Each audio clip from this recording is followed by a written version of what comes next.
gusto estar aquí en este quinto encuentro de estudios coreanos en América Latina. Yo voy a hablar de la crisis en Corea del Sur, la crisis global que afectó prácticamente a todos los países del mundo, y voy a hablar específicamente de las respuestas que Corea del Sur dio ante este proceso crítico y cómo el país en muy pocos meses, pese a pronósticos desfavorables, pudo salir adelante de manera muy rápida. La siguiente, por favor. Voy a dividir mi presentación en tres partes. La primera abarca el tema de cómo se transmitió la crisis global a Corea del Sur, sobre todo vía mecanismos financieros y a través de del decremento del comercio exterior. En la segunda parte voy a hablar de las reacciones surcoreanas en términos de política económica, particularmente la política fiscal y la política monetaria. Y finalmente voy a hablar de un tema que creo que cada vez es más interesante: cuál es el papel del comercio exterior y de la integración regional, formal o informal, en la salida de la crisis, y voy a hacer alguna comparación con algunos países latinoamericanos. La siguiente, por favor. La siguiente. Bueno, el primer punto sobre la crisis en Corea, la crisis global, es que a diferencia de la crisis de 1997, la crisis en Corea del Sur en 2008 no vino de fuera, es decir, fue generada de manera exógena y se transmitió rápidamente por la correa de transmisión del sector financiero y del comercio exterior a Corea. Hay, como mencionaba, un pánico y una especulación que lleva a una caída de la bolsa. Posteriormente les voy a mostrar la evolución del índice Kospi, que es el principal indicador de la bolsa coreana de valores. Hay también una enorme especulación favorecida por el hecho de que muchos bancos privados estaban sobreendeudados. Llegó un momento en que prácticamente la deuda de los bancos surcoreanos equivalía al 100% del PIB hacia el año finales del 2008, principios del 2009. Hay una devaluación del tipo de cambio casi del 30% y hay una fuga de capitales muy acelerada, sobre todo de capitales especulativos de corto plazo. La otra correa de transmisiones vía la economía real, y como lo mencioné hace un momento, tiene que ver con la caída del comercio exterior, sobre todo al mercado de los Estados Unidos de América. Y todo esto llevó a que a fines de 2008 los organismos internacionales y también algunas consultoras dijeran que Corea del Sur solo crecería ligeramente en 2009. Tendría un crecimiento positivo, pero muy modesto, del orden del 0.5% o del 1% del Producto Interno Bruto. La siguiente, por favor. Bueno, esta gráfica nos muestra la evolución del Producto Interno Bruto en Corea desde 1990. Vemos aquí, por ejemplo, un pico a la baja, que es la crisis de 1997-1998, una caída del orden del 6% del Producto Interno Bruto, pero después hay una recuperación muy acelerada en 1999, el PIB crece hasta 11%, y después se mantienen tasas de crecimiento que oscilan entre 4 y 5%. Esto para los coreanos es muy poco, sobre todo porque se comparan con el pasado glorioso de 1960 a 1990, cuando la economía creció en promedio a 9%, que es una tasa muy alta. Sin embargo, 4 o 5%, a mí me parece una tasa muy decente, que ya la quisiéramos en muchos países de América Latina, empezando por el mío, México, que ha tenido un crecimiento mediocre de 2.3% en el mismo periodo. La siguiente, por favor. Bueno, esto es lo que les comentaba, la caída del índice Kospi, que baja desde más de 2.000 puntos en octubre primero de 2007 a casi la mitad en un año después, el 1 de octubre de 2008. Y esto indica, por supuesto, el pánico financiero que generó la crisis en Corea. Bueno, ante esta problemática, ¿qué hacen los tomadores de decisiones en materia de política económica en Corea del Sur? Primero, reaccionan. Bueno, hay una discusión muy interesante que abre la revista The Economist a finales de 2009, en donde dice, retoma una vieja frase de Milton Friedman, que decía él en 1965, todos somos keynesianos ahora. ¿no? Y The Economist retoma esta frase y dice, la solución que se le está dando a la crisis global es básicamente keynesiana y ahora todos realmente sí somos keynesianos.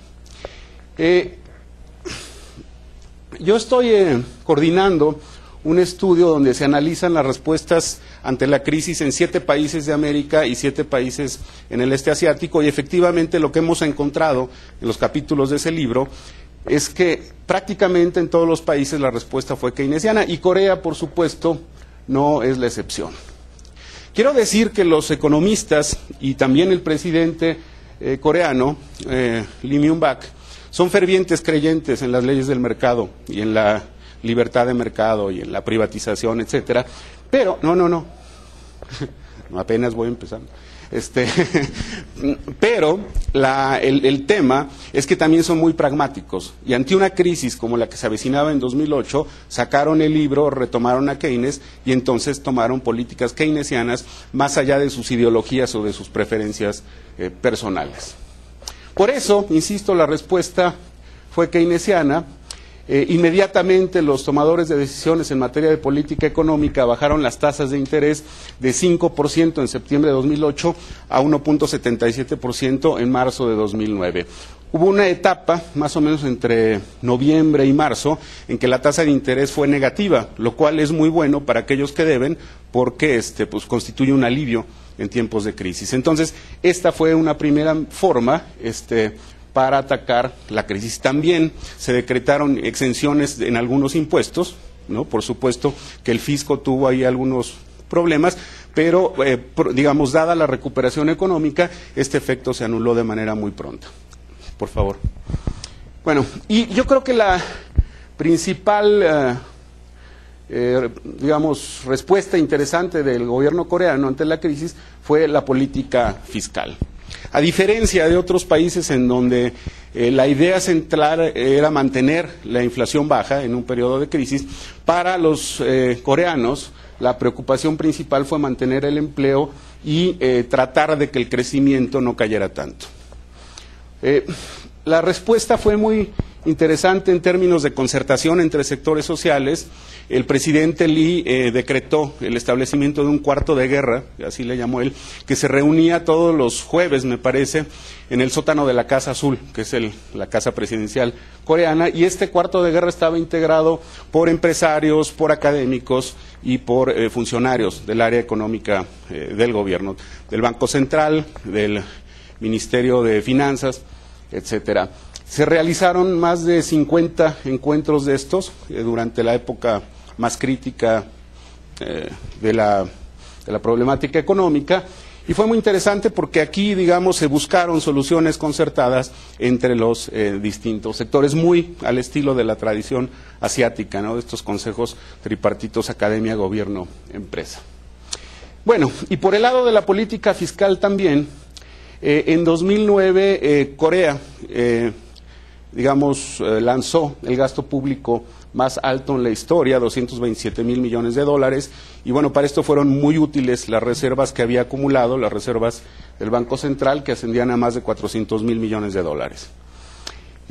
Al final, digamos, entre los años 2008-2010, el estímulo fiscal equivalió a 6.2% del Producto Interno Bruto.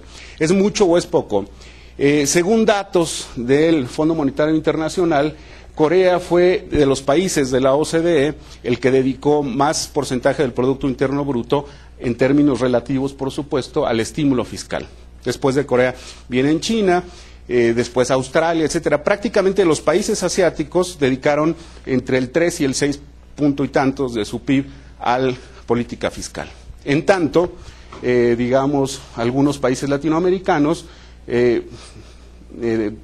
dedicaron menos del 3%, ¿no? Entonces, hay una relación, de la que no me voy a ocupar aquí mucho, entre el tamaño del estímulo fiscal y, digamos, la velocidad de la respuesta de la recuperación ante la crisis global. Los coreanos aprovecharon para reactivar una serie de sectores claves para la economía con ese estímulo fiscal.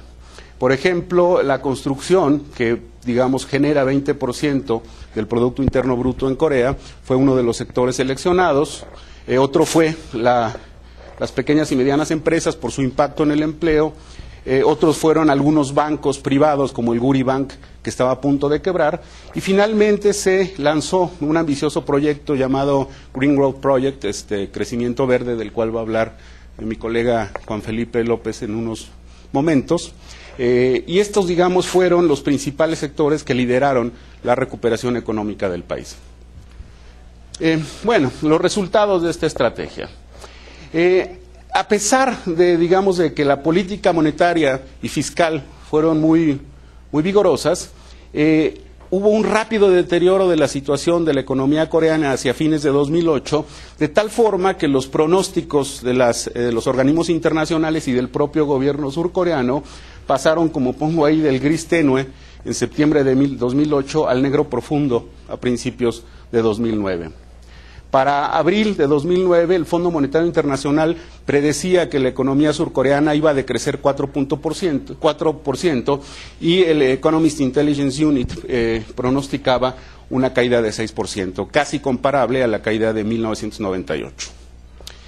Sin embargo, estos pronósticos no se hicieron válidos, afortunadamente para Corea, ¿no? El caso contrastante es México, al que se le auguraba un decrecimiento de 1% y finalmente fue 6.5%, ¿no? Aquí fue al revés, la caída fue mucho menos de lo que se esperaba. Ocurrió una sorpresiva recuperación en el primer trimestre de 2009, en parte por los programas de estímulo fiscal, en parte por la recuperación del comercio con China, de la cual voy a hablar un poco más adelante. Y al final del año, el PIB creció 0.1%, es decir, no creció, pero tampoco cayó, y mucho menos cayó a los niveles que se esperaban en estos pronósticos de principios de 2009. Creo que me van a sobrar minutos, así que en los que me quede voy a recitar poesías. Bueno, todo esto, digamos, el manejo de la crisis fue, desde mi punto de vista, tan eficiente, ¿no es cierto?, que en 2010 el PIB creció 5.8%, se recuperó, en 2011 5.6%, y se vuelve a retomar el pronóstico de un crecimiento de 4 o 5% para los próximos 5 o 7 años, a menos que esta crisis que se está gestando nos vuelva a traer situaciones de turbulencia. El desempleo creció, y esto creo que es notable, muy modestamente en la época de la crisis, pasó del 3.3% de la población económicamente activa al 3.6%, es decir, las medidas para procurar el mantenimiento del empleo fueron eficientes. La inflación pasó del orden del 3 al 4.1%, que en realidad es un incremento muy marginal, a pesar del enorme gasto público que se realizó, y el déficit fiscal se mantuvo controlado en orden del 3%, máximo 3%, no recuerdo la cifra, del Producto Interno Bruto. Digamos, estos indicadores hacen que la recuperación coreana sea clasificada como la más rápida entre los miembros de los países de la OCDE. Siguiente, por favor. Bueno, voy a hablar finalmente del papel del comercio internacional en esta recuperación. Ya hablé de la política fiscal y de la política monetaria que tomaron los surcoreanos, pero ahora voy a hablar del papel del comercio internacional, que es muy importante en un país cuyo mayor fuente de ganancias es precisamente el comercio exterior. Es un país hiperdependiente de las exportaciones. Bueno, acá esta gráfica, que está con muy poca definición, lo que trata de hacer es comparar si hay algún tipo de ciclo económico en donde la República de Corea se asocia estrechamente con la evolución de sus principales socios comerciales.